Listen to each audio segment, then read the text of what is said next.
ዮ ጋይዝ ዛሬ ሌሊት የንጉሱ ሀገር ሊዮኔል አንድሬስ ሜሲ ጨምሮ ይመለሳሉ ሌሊት 7 ሰዓት ላይ ይላል። እንግዲህ ለቀናቶች ንጉሱን ማየት የናፈቃችሁ ለቀናቶች ንጉሱን ያላያችሁ ዛሬ ሌሊት እድሉ ቀርቦላችኋል። በስተመጨረሻ ይላል የእንቅልፍ ስኬጁላችሁን ባይደው እያስተካከላችሁ ከዚህ በኋላ የምድብ ጨዋታ የሚባል የለም ጥሎ ማለፍ ብቻ ነው ማለት ነው። ወይ ማሸነፍ ወይ ጥለ መሄድ ነው። ስለዚህ በሌሊቱ ጨዋታ እንግዲህ ኬፕ ቨርዲ ነው የምንገጥመው። ያው ያቺ በረኛለች አይደል ከ50 ምናምን ሺህ 10 ምናምን ሚሊዮን የገባቸው በቃ የሚገርም በረኝ ንጉሱን ነው የምትገጥመው። እኔ አሁን እንዳይዋረድ እፈራለሁ ማለት የጎል ቁጥሩን ከ6 ወደ 9 የሚያደርስበት በአንድ ቶርናመንት ሁለተኛ ትሪኩን የሚሰራበት ይሆናል ብዬ አስባለሁ። የእናንተን ኮሬክት ስኮር ኮሜንት ሴክሽን ላይ ያስቀምጡልኝ። ንጉሱ የአሲስት ሪከርዱን ሲሰብረዋል ሌትስ እስኪ እናያለን። ኤኒዌይስ ሌሊት 7 ሰዓት ላይ ሁላችሁም በጊዜ እረፍት አድርጉና ተኙና ሌሊት 7 ሰዓት ላይ ተነስታችሁ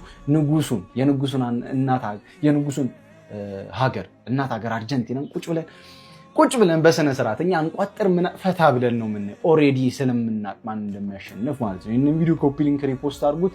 እንዳልኳችሁ ኮሬክት ስኮር ኮሜንት ሴክሽን ላይ አስቀምጡልኝ። ንጉሱ ስንት ጎል ያገባል ኮሜንት ሴክሽን ላይ አስቀምጡልኝ። ይመቻችሁ። ይሄንን ቪዲዮ እንዳልኳችሁ በደንብ አድርጋችሁ ኮፒ ሊንክ ሪፖስት ያደርጋችሁ ለሁሉ ማድረሱት። ሌሊት 7 ሰዓት ላይ ተመልሰን እንገናኛለን ማለት ነው። ይመቻችሁ። ሰሞኑ ቆይ ሀብታሙ እንዴ እንቅልፍ እየተኛሁ አይደለም። እኔ አለመተኛት የሀብታም መገለጫ ነው ተብዬ ነው። እንዴት ይተኛል? ዛሬ ጋስ ጀንበሬ ያላቸው የሚያደርጉት ጉዳቸውን ሳላይ ይተኛል። ጧት ተነሳ 3 ጎልና 1 ጣት ምት ምናምን ተዘጋጅቶ ይጠብቃል።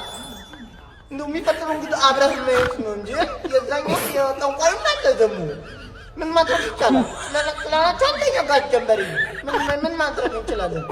ማቀድ ነው እንግዲህ ትናንት ማለኝም ዛሬ ማተኛው ሀብታም ነው አይታወቅም። ብቻ ሊዮኔል ሜሲ ልናይ የተወሰኑ ሰዓት ብቻ ነው የሚቀረን። ዛሬ ሌሊት 7 ሰዓት ላይ አርጀንቲና ሌላ ጨዋታ አላት ከኬፕ ቨርዲ ጋር። እንደምናውቀው እየጓጓን የጠበቅነው ኬፕ ቨርዲ እነ ስፔንም ምናምን ከግሩፓ ላይ ምንም ሳትሸነፍ መታለች። በጣም ከባድ ቲም ይዛ እንደምትመጣ ግልጽ ነው፣ ምንም አይነት ጥያቄ የለውም። ግን ከመሆን ሊዮኔል ሜሲ ካለህ ምንም ነገር ፖሲብል ነው። ምንም ያህል ቲሙ ከባድ ቢሆንም ሊዮኔል ሜሲ በተለያዩ መንገዶች ጎሎችን ማስቆጠር ስለሚችል እሱን ተማምነን ኬፕ ቨርዲ ከባድ ፐርፎርማንስ ልታሳይ ብትችልም ግን ሊዮኔል ሜሲን ተማምነን ይህን ጨዋታ እያጓጓን እንጠብቃለን። እኔ ፐርሰናሊ አርጀንቲና ብትገባበት አሪፍ ነው ብዬ ማስበው ፕላስ ደግሞ የምርም ደግሞ ልትጠቀመው ትችላለች ብዬ ማስበውን እነግራችኋለሁ። በረኛ ላይ እንደተለመደው ምንም ጥያቄ የለውም ኤሚሊያኖ ማርቲኔዝ ይገባል። ከዛ ሴንተር ባክ ላይ ግን ለውጥ ይኖራል ብዬ አስባለሁ። ሊሳንድሮ ማርቲኔዝ እና ኒኮላስ ኦታሜንዲ የሚጣመሩ ይመስለኛል። ኦታሜንዲ ሪዝኑን ተናግሬያለሁ። ክርስቲያን ሮሜሮ ትንሽ የጉዳት ነገር ስላለበት ኢቭን ዞ ፊት ቢሆንም ለቀጣዩ ጨዋታዎቹ ሬዲ ቢሆን አሪፍ ነው ብዬ አስባለሁ። ይሄ ጨዋታ ይሄን ያህል ብዙ መከላከል ምናምን ላያስፈልገው ስለሚችል ኦታሜንዲ እና ሊሳንድሮ ማርቲኔዝ ሴንተር ባክ ላይ ቢገቡ አሪፍ ነው ብዬ አስባለሁ። ከዛ በኋላ ግራና ቀኝ ላይ ናሁኤል ሞሊና እና ፋኩንዶ ሜዲና ይገባሉ ብዬ አስባለሁ። ከዛ መሀል ላይ ደግሞ ኤንዞ ፈርናንዴዝ እና ማካሊስተር፣ ከዛ በኋላ ዊንግ ላይ ደግሞ ሮድሪጎ ዲፖል እና አልሜዳ ይገባሉ ብዬ አስባለሁ። ከዛ ፊት ለፊት ላይ አሁንም ዋንስ አጌን ላውታሮ ማርቲኔዝ መጀመርም አለበት። አይ ቲንክ እሱም ይጀምራል ብዬ ኤክስፔክት አደርጋለሁ። ላውታሮ ማርቲኔዝ እና ሊዮኔል አንድሬስ ሜሲ ይገባሉ ብዬ አስባለሁ። 4-4-2 ያው ሲያጠቁ እናውቃቸዋለን ምን አይነት ፎርሜሽን እንደሚይዙ፣ ሲከላከሉም እንዴት ሊሆን እንደሚችል። ብቻ በዚህ አሳላፍ አርጀንቲና የምትገባ ይመስለኛል። ይሄን ጨዋታ ደግሞ አርጀንቲና አይ ቲንክ 2-0 መታሸነፍ ይመስለኛል። ሊዮኔል ሜሲ 1 ጎልና 1 አሲስት ያደርጋል ብዬ ገምታለሁ። ይሄን ሐሳብና ግምት ነው። እስኪ እናንተ አሰላለፍ እንዴት ሊሆን ይችላል እና ደግሞ ጨዋታውን ግምታችሁን ንገሩኝ። ይመቻችሁ። ዛሬ ሌሊት 7 ሰዓት ሊዮኔል ሜሲ ሃትሪክ እንደሚሰራ ስንቶቻችሁ ታውቃላችሁ? ምክንያቱን ልንገራችሁ። ምንድነው በሏ? ምን መሰላችሁ? ያው ፊፋ ቦይ ስለሆነ ነው። ሌላ ምንም ማብራሪያ የለውም። ዓለም ዋንጫውም ስክሪፕትር ነው። ፊፋ ደግሞ ሜሲ እንዲበላ የሆነ የሴራ ንድፈ ሐሳብ ማለት ነው ነድፏል። ስለዚህ ማለት ነው እንደዛ ብላችሁ የምታስቡ ሰዎች ስላላችሁ ሜሲ ደግሞ ዛሬ ሃትሪክ ስለሚሰራ ማለት ነው ጨጓራችሁ ላቅ ስለሚል በጊዜ ተኙ የሚል መልእክት ለማስተላለፍ ነው የመጣው። ተረዱኝ፣ ገብታችሁ? በጊዜ ተኙ። የኛን ደስታ ከምታቆረፍዱብን ማለት ነው እናንተም ጨጓራችሁ ላቅ ከሚል በጊዜ ጥቅልል ብላችሁ ተኙ። ዛሬ ንጉሰ ነገድ ዘነገደ እግር ኳስ ሌሊት 7 ሰዓት ላይ ጨዋታ አለው። የሜሲቷ ደጋፊዎች እንቅልፍ የለማን ነው። ዛሬ ቀብረር ብለን ስንደሰት እናራለን። ፎሎና ላይክ እያደረጋችሁ በደንብ ኮፒ ሊንክ እያደረጋችሁ ያማቻኩ። ሰላም ጋይስ እንዴት ናችሁ? በደንብ ኮፒ ሊንክ እና ሪፖስት በማድረግ ጀምሩት። የዓለም ዋንጫ የ32ቱ የመጨረሻ ጨዋታዎች ዛሬ ምሽት ይከናወናሉ። በእርግጥ ምሽት ማለት በጣም ከባድ ነው። ከግብፅና አውስትራሊያ ጨዋታ ውጭ ያሉት ሌሊት ነው የሚከናወኑት። ዛሬ ከሚከናወኑ ጨዋታዎች መካከል ማያሚ ላይ የሚከናወነው የአርጀንቲናና የኬፕ ቨርድ ጨዋታ ከወዲሁ በጉጉት እየተጠበቀ ይገኛል። የወቅቱ የዓለም ሻምፒዮናዋ አርጀንቲና በምህታተኛው ሊዮኔል ሜሲ እየተመራች አሁንም ለዋንጫ ከሚጠበቁ ብሔራዊ ቡድኖች መካከል አንደኛዋ ነች።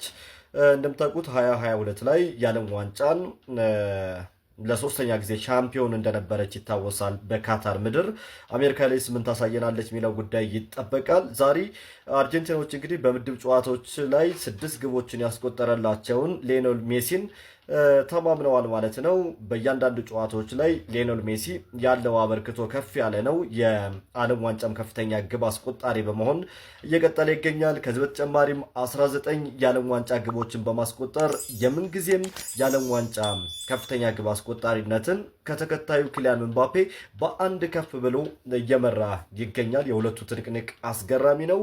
አፍሪካዊቷ ደሴት ኬፕ ቨርድ በዓለም ዋንጫ ላይ ለመጀመሪያ ጊዜ ነው እየተሳተፈች የምትገኘው። በመጀመሪያ ተሳትፏም የመጀመሪያ የጥሎ ማለፍ ውድድር በቅታለች። እንደሚታወቀው ስፔንን ተከትላ ሁለተኛ ደረጃን ይዛ ሳትሸነፍ ነው በ3 ነጥብ ሶስቱንም ጨዋታዎች አቻ ወጥታ ሁለተኛ ደረጃን ይዛ ወደ ቀጣዩ ዞር ማለፍ የቻለችው በጣም አስደናቂ ብሔራዊ ቡድን ነው።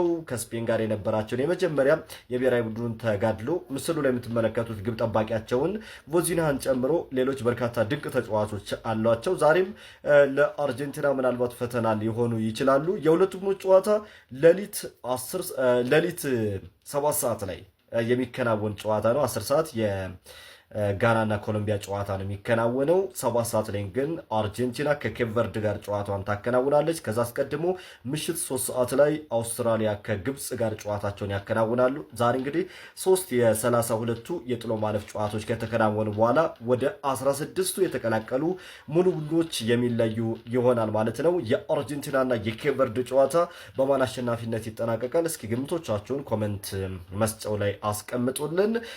ለቻናሉ አዲስ የሆናችሁ ደግሞ የፕላስ ምልክቷን በመጫን ቤተሰብ ሁኑ። ይመቻችሁ። መልካም ጊዜ